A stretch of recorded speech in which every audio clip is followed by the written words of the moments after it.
Hello YouTube family, তোমার ভাই একটা নতুন একটা ভিডিও নিয়ে চলে এসেছে। ভিডিওটা হলো কি করে পুঁই শাকের বড়া বানাবে।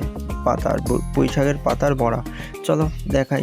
এখানে পুঁই শাক কেটে নেওয়া হয়েছে, পুঁই শাকের পাতা আর চালের গুঁড়ো, পেঁয়াজ আর আদা রসুন। আর তেলটা গরম করা হবে, দেখতেই পাচ্ছ। গ্যাসটা চালু করে দেওয়া হয়ে গেছে আর এখানে সব কিছু রেডি। ফাইনালি দিয়ে দেওয়া হলো তেলের মধ্যে। তো এইভাবেই বানাতে হবে। ভিডিও ভালো লাগলে লাইক সাবস্ক্রাইব করে দিও আর ভিডিওকে একটু শেয়ার করে দিও। Tata, bye bye, take care. এই যে সব পার্টনার লোক খাওয়ার জন্য রেডি।